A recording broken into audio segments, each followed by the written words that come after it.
प्रधानमंत्री नरेंद्र मोदी की रिहाइश से सद्भावना मिलनी का आयोजन किया गया। केंद्रीय यूनिवर्सिटी चंडीगढ़ के चांसलर सतनाम सिंह संधू वालों आयोजित की गई इस सद्भावना मिलनी च ग्लोबल सिखां का वफद शामिल होया। इस वफद च 9 देशों के 32 सिखां के नाल संत समाज के आगू भी शामिल हुए, जिन्हों ने प्रधानमंत्री नाल निवेश, सद्भावना, प्रवासी मुश्किलों और विदेशी संबंधों के भारतीय अक्स की ग्लोबल पद्धर ते पड़चोल नूं विकसित करन संबंधी विचारां कीतियां। इस वफद च पंजाब रेडियो लंदन के MD सुरजीत सिंह घुम्मन तो इलावा विश्व दी होर नामी शख्सियतां भी शामिल हुईयां। इस तो पहला ग्लोबल सिखां दे वफद दा एयरपोर्ट ते निੱਘਾ स्वागत किया गया। इस तो बाद आर्मी हैडकुआटर विखे कर्नल सुमित तुली वालों सिखां दे वफद लई रात्रि भोज का आयोजन भी किया गया। इस मौके वफद के आगुआं ने दस्सिया कि भारत के प्रधानमंत्री नरेंद्र मोदी ने सिखां नूं धार्मिक पक्षों लाल किले ते 9वीं पातशाही जी का गुरपुरब मना के जो मान दिता है अते करतारपुर कॉरीडोर खोल के भाईचारक सांझ नूं अंतरराष्ट्रीय पद्धर ते उभारिया है। उन्होंने कहा कि वह प्रधानमंत्री नरेंद्र मोदी के ऋणी हैं। उन्होंने कहा कि इस मुलाकात दौरान सिख भाईचारे नूं पेश आ रही मुश्किलों बारे भी प्रधानमंत्री नरेंद्र मोदी नूं जाणू करवाया गया। इस दौरान वफद वालों द लेजेंसी ऑफ द फेथ नां दी बुक भी प्रधानमंत्री नरेंद्र मोदी नूं भेंट की गई। अपने संबोधन में प्रधानमंत्री नरेंद्र मोदी ने जिथे सतनाम सिंह संधू अते सारे ही सन्मानयोग आगुआं का निੱਘਾ स्वागत किया, उत्थे ही उन्होंने कहा कि उक्त आगुआं नाल मिलना गुरुद्वारा साहिब विच जाना उन्होंने जीवन का एक प्रमुख हिस्सा है। उन्होंने कहा कि संतां महापुरुषों की संगत का सौभाग्य उन्होंने मिलता रहता है। प्रधानमंत्री मोदी ने आख्या कि जदों भी वह विदेश जाते हैं तो उत्थे भी सिखां का उन्होंने बहुत प्यार मिलता है। उन्होंने कहा कि सिखां ने भारत और दूसरे देशों में एक कड़ी बनने का काम किया है, जो कि शलाघायोग है। उन्होंने सिख समाज वालों देश में पाए योगदान की शलाघा भी की। प्रधानमंत्री मोदी ने कहा कि आप जहे लोगों तो समय समय पर जो सुझाव मिलते हैं उन्होंने विचार कर हल किया जाता है। उन्होंने कहा कि देश के हर गरीब नागरिक का जीवन उच्चा बनाना जिसलिए सिख समाज का भी विशेष योगदान होना जरूरी है। मेरे मित्र श्री सतनाम सिंह संधू जी, NID फाउंडेशन के सभी सदस्यगण और सभी सम्मानित साथीगण, आप में से कुछ लोगों को पहले से जानने का, मिलने का अवसर मुझे मिलता रहा है। गुरुद्वारों में जाना, सेवा में समय देना, लंगर पाना, सिख परिवारों के घरों पर रहना, ये मेरे जीवन का एक बहुत बड़ा स्वाभाविक हिस्सा रहा है। यहां प्रधानमंत्री आवास में भी समय समय पर सिख संतों के चरण पड़ते रहते हैं और ये मेरा बड़ा सौभाग्य रहा है। उनकी संगत का सौभाग्य मुझे अक्सर मिलता रहता है। भाइयों और बहनों, जब मैं किसी विदेश यात्रा पर जाता हूं तो वहां भी जब सिख समाज के साथियों से मिलता हूं तो मन गर्व से भर उठता है। 2015 की मेरी कनाडा यात्रा आप में से कई लोगों को याद होगा, और दल्ला जी तो मैं मुख्यमंत्री नहीं था तब से जानता हूं। ये कनाडा के लिए 4 दशकों में किसी भारतीय प्रधानमंत्री की पहली स्टैंड अलोन बायलैटरल विजिट थी, और मैं केवल ओटावा और टोरंटो ही नहीं गया था। मुझे याद है तब मैंने कहा था कि मैं वैंकूवर जाऊंगा और मैं वहां जाना चाहता हूं। मैं वहां गया, गुरुद्वारा खालसा दीवान में मुझे माथा टेकने का सौभाग्य मिला। संगत के सदस्यों से बहुत अच्छी बातें हुई। इसी तरह 2016 में जब मैं ईरान गया तो वहां भी तेहरान में भाई गंगा सिंह सभा गुरुद्वारा जाने का मुझे सौभाग्य मिला। मेरे जीवन का एक और अविस्मरणीय क्षण फ्रांस में 9 अप्रैल इंडियन मेमोरियल की मेरी यात्रा भी है। यह मेमोरियल विश्व युद्ध के समय भारतीय सैनिकों के बलिदान के लिए उन्हें श्रद्धांजलि देता है।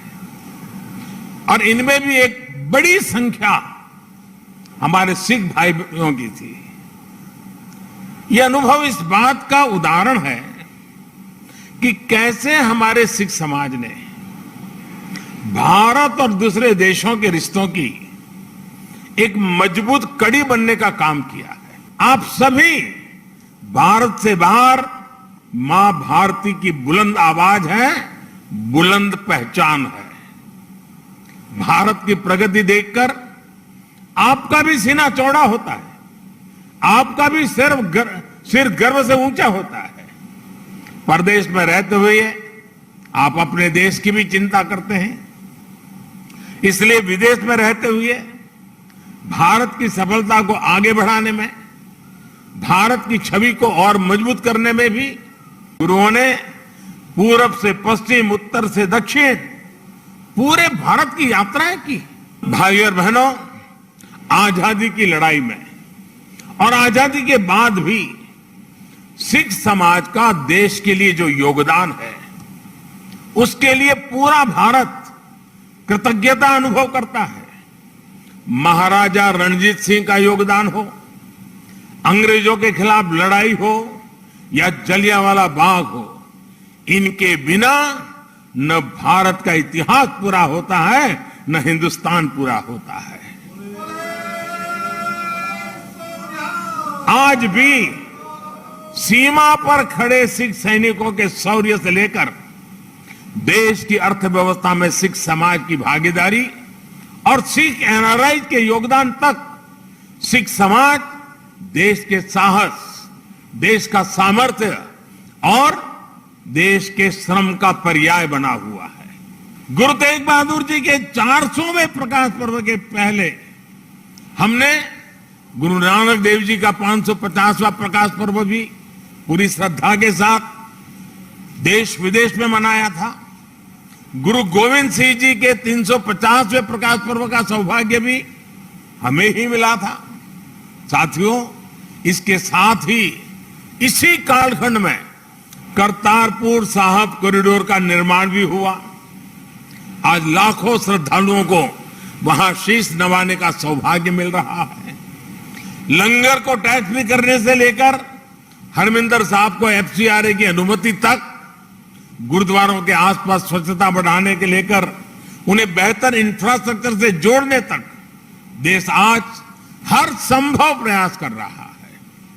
आप जानते हैं कि अमृत महोत्सव में देश ने के सभी जिलों में, यानी हर जिले में 75 अमृत सरोवर का संकल्प लिया है। आप भी अपने पिंडों में अमृत सरोवरों के निर्माण का अभियान चला सकते हैं। साथियों, हमारे गुरुओं ने हमें आत्मसम्मान और मानव जीवन के गौरव का जो पाठ बढ़ाया, उसका भी प्रभाव हमें हर सिख के जीवन में दिखता है। मुझे पूरा भरोसा है, गुरुओं के आशीर्वाद से हम सफल होंगे, जल्द एक नए भारत के लक्ष्य तक पहुंचेंगे। इसी संकल्प के साथ आप सभी को मैं बहुत बहुत धन्यवाद देता हूं। आपका यहां आना वो मेरे लिए संगत से भी बहुत ज्यादा है, और इसलिए आपकी ये कृपा बनी रहे। और मैं हमेशा कहता हूं, ये प्रधानमंत्री निवास स्थान ये मोदी का घर नहीं है, ये आपका अधिकार क्षेत्र है, ये आपका है। इसी भाव से, इसी अपनेपन से हमेशा हमेशा हम मिलकर के मां भारती के लिए, हमारे देश के गरीबों के लिए, हमारे देश के हर समाज के उत्थान के लिए हम अपना कार्य करते रहें। गुरुओं के हम आशीर्वाद हम पर बने रहे। इसी एक भावना के साथ मैं फिर एक बार आप सबका बहुत बहुत धन्यवाद करता हूं। वाहे गुरु का खालसा, वाहे गुरु के फतेह। ਇਸ ਮੌਕੇ ਤੇ ਪੰਜਾਬ ਦੀਆਂ ਨਾਮੀ ਸ਼ਖਸੀਅਤਾਂ ਵਿੱਚ ਗੁਰਚਰਨ ਸਿੰਘ ਪੰਡਵਾ ਵਾਲੇ ਅਤੇ ਫਾਸਟਵੇ ਫਗਵਾੜਾ ਦੇ ਐਮਡੀ ਹਰਮਿੰਦਰ ਸਿੰਘ ਬਸਰਾ ਤੋਂ ਇਲਾਵਾ ਪ੍ਰਸਿੱਧ ਸਮਾਜ ਸੇਵੀ ਪ੍ਰਵਾਸੀ ਭਾਰਤੀ SPS Oberoi, world cancer ambassador Kulwant Singh Dhaliwal, Surinderpal Singh Oberoi, Gurcharan Singh ਸਾਬਕਾ ਵਰਲਡ ਬੈਂਕ ਅਧਿਕਾਰੀ, ਅਮਰ ਸਿੰਘ ਮੱਲੀ ਚੇਅਰਮੈਨ, ਸੁਰਿੰਦਰ ਸਿੰਘ ਗਿੱਲ, ਹਰਜਿੰਦਰ ਸਿੰਘ ਖਹਿਰਾ, ਜੋਏ ਜੋਹਲ, ਸਵੀਡਨ ਦੇ ਹਾਈ ਕੋਰਟ ਜੱਜ ਨਵਦੀਪ ਸਿੰਘ ਭਾਟੀਆ, ਭਾਈ ਗੁਰਦਿਆਲ ਸਿੰਘ ਅਤੇ ਸ਼੍ਰੀਮਤੀ ਮਨਪ੍ਰੀਤ ਕੌਰ ਭੋਗਲ ਤੋਂ ਇਲਾਵਾ ਸੰਤ ਸਮਾਜ ਵੀ ਮੌਜੂਦ ਸੀ। ਸੁਰਜੀਤ ਸਿੰਘ ਅਮਨ ਪੰਜਾਬ ਵੀਡੀਓ ਲੰਡਨ ਤੋਂ ਸਾਰਿਆਂ ਨੂੰ ਪਿਆਰ ਭਰੀ ਸਤਿ ਸ਼੍ਰੀ ਅਕਾਲ ਜੀ। ਤੇ ਅਸੀਂ ਅੱਜ ਜਾ ਰਹੇ ਹੈਗੇ ਆ ਪ੍ਰਧਾਨ ਮੰਤਰੀ ਦੇ ਰੈਜ਼ੀਡੈਂਸ ਤੇ, ਜਿੱਥੇ ਕਿ ਅੱਜ ਸਦਭਾਵਨਾ ਦਿਨ ਮਨਾਇਆ ਜਾ ਰਿਹਾ ਹੈਗਾ। ਉੱਥੇ ਜਿਹੜੀਆਂ ਸਿੱਖਾਂ ਦੇ ਨਾਲ ਜੁੜੀਆਂ ਮੁਸ਼ਕਿਲਾਂ ਹਨ ਜਾਂ ਹੋਰ ਕੋਈ ਜਿਹੜੀ ਵੀ ਸਰਕਾਰ ਨੇ ਉਹਨਾਂ ਲਈ ਕੁਝ ਕੀਤਾ ਹੈਗਾ, ਸਿੱਖਾਂ ਲਈ ਕੁਝ ਕੀਤਾ ਹੈਗਾ, ਉਹਦੇ ਬਾਰੇ ਗੱਲਬਾਤ ਕਰਨ ਜਾ ਰਹੇ ਹੈਗੇ ਹਨ। ਸਾਰਿਆਂ ਨੂੰ ਪਿਆਰ ਭਰੀ ਸਤਿ ਸ਼੍ਰੀ ਅਕਾਲ। ਸਦਭਾਵਨਾ ਰੱਖਿਆ ਗਿਆ ਹੈ ਸਾਡੇ ਬਹੁਤ ਸਤਿਕਾਰਯੋਗ ਪ੍ਰਾਈਮ ਮਿਨਿਸਟਰ ਸਾਹਿਬ ਦੇ ਨਾਲ, ਤੇ ਤਕਰੀਬਨ ਕੋਈ 28-30 ਜਿਹੜੇ NRIs ਨੇ ਉਹ ਹਰ ਕੰਟਰੀ 'ਚੋਂ ਬੁਲਾਏ ਗਏ ਨੇ। ਜਿਸ ਤਰ੍ਹਾਂ ਕਿ UAE ਵਿੱਚੋਂ ਮੈਂ ਆਇਆ, ਕੈਨੇਡਾ 'ਚੋਂ ਆਇਆ, ਅਮਰੀਕਾ ਤੋਂ ਆਇਆ, ਆਸਟ੍ਰੇਲੀਆ, ਨਿਊਜ਼ੀਲੈਂਡ, UK ਸਾਰਿਆਂ ਪਾਸੋਂ ਬੰਦੇ ਆਏ ਨੇ ਜਿਹੜੇ। ਤਾਂ ਆਪਣੀ ਆਪਣੀ ਪ੍ਰੋਬਲਮਸ ਵੀ ਦੱਸ ਰਹੇ ਹਾਂ। ਔਰ ਦੂਸਰਾ ਇਹ ਵੀ ਹੈ ਕਿ ਅਸੀਂ ਇਹੀ ਗੱਲ ਕਰਨੀ ਮੇਨ ਕਿ ਅਸੀਂ ਕਿਸ ਤਰ੍ਹਾਂ ਸਰਕਾਰ ਨਾਲ ਮਿਲ ਕੇ ਇਹ ਕੰਮ ਕਰ ਸਕਦੇ ਹਾਂ। ਮੈਂ ਸਿਰਫ UAE ਦੀ ਗੱਲ ਕਰਾਂਗਾ ਕਿ ਅੱਜ ਜਿਹੜੇ 2-3 ਕੰਮ ਕਰਨ ਵਾਲੇ ਨੇ, ਨੰਬਰ 1 ਤਾਂ ਜਿਹੜੇ ਸਾਡੇ ਫਰਜ਼ੀ ਜਿਹੜੇ ਸਾਡੇ ਏਜੰਟਸ ਹੈਗੇ ਨੇ ਉਹਨਾਂ 'ਤੇ ਕਾਬੂ ਪਾਉਣਾ ਬਹੁਤ ਜ਼ਰੂਰੀ ਹੈ। ਹਰ ਦੂਸਰੇ ਤੀਸਰੇ ਦਿਨ ਸਾਡਾ ਕੋਈ ਨਾ ਕੋਈ ਨੌਜਵਾਨ ਬੱਚਾ, ਚਾਹੇ 18 ਸਾਲ ਜਾਂ 20 ਸਾਲ ਜਾਂ 22 ਸਾਲ ਦੀ ਉਮਰ ਦਾ, ਜਿਹੜੇ ਸੁਸਾਈਡ ਕਰ ਰਹੇ ਨੇ। ਕੱਲ੍ਹ ਤੱਕ ਜਿਹੜੀਆਂ 309 ਦੇ ਕਰੀਬ ਡੈਡ ਬੋਡੀਜ਼ ਮੈਂ ਜਾ ਚੁੱਕਾ ਇੱਥੇ, ਜਿਹੜੇ ਘਰ ਪਹੁੰਚਾ ਕੇ ਸੰਸਕਾਰ ਕਰ ਚੁੱਕੇ ਹਾਂ। ਔਰ ਇਹਨਾਂ ਏਜੰਟਾਂ ਦੀ ਵਜ੍ਹਾ ਕਰਕੇ ਸਾਡੀਆਂ ਕੋਈ 350 ਦੇ ਕਰੀਬ ਲੜਕੀਆਂ ਜਿਹੜੀਆਂ ਜਵਾਨ ਲੜਕੀਆਂ ਉੱਥੇ ਫਸੀਆਂ ਹੋਈਆਂ ਨੇ, ਉਹਨਾਂ ਦਾ ਆਉਣ ਦਾ ਕੋਈ ਸਾਧਨ ਨਹੀਂ ਬਣ ਰਿਹਾ। ਸਰਕਾਰ ਨਾਲ ਮੈਂ ਇਹੀ ਗੱਲ ਕਰਨੀ ਚਾਹੁੰਦਾ ਸਾਡੇ ਆਪਣੇ ਪ੍ਰਧਾਨ ਮੰਤਰੀ ਸਾਹਿਬ ਨਾਲ ਕਿ ਮੈਂ ਪੈਸਾ ਨਹੀਂ ਮੰਗਦਾ, ਨਾ ਹੀ ਸਰਕਾਰ ਦੇ ਕੋਲ ਲੋੜ ਪਾਵਾਂਗੇ। ਸਿਰਫ ਮੈਨੂੰ ਸਰਕਾਰ ਦਾ ਸਾਥ ਚਾਹੀਦਾ। ਉੱਥੇ ਇੰਡੀਅਨ ਕੌਂਸਲੇਟ, ਇੰਡੀਅਨ ਅੰਬੈਸੀ, ਜਿਸ ਤਰ੍ਹਾਂ ਮਸਕਟ 'ਚ ਫਸੀਆਂ ਹੋਈਆਂ ਲੜਕੀਆਂ ਸਾਡੀਆਂ, ਦੁਬਈ 'ਚ ਫਸੀਆਂ ਹੋਈਆਂ ਨੇ, ਮੈਨੂੰ ਥੋੜ੍ਹਾ ਸਾਥ ਅੰਬੈਸੀ ਵੱਲੋਂ ਮਿਲ ਜੇ। ਜਿੰਨਾ ਖਰਚਾ ਆਏਗਾ ਤਕਰੀਬਨ 350 ਲੜਕੀਆਂ ਨੂੰ ਲਿਆਉਣ ਲਈ 5-5.5 ਕਰੋੜ ਦਾ ਖਰਚਾ ਹੈਗਾ, ਉਹ ਮੈਂ ਸਾਰਾ ਆਪਣੇ ਵੱਲੋਂ ਖਰਚਾਂਗਾ, ਲੇਕਿਨ ਮੈਨੂੰ ਸਾਥ ਚਾਹੀਦਾ ਹੈ।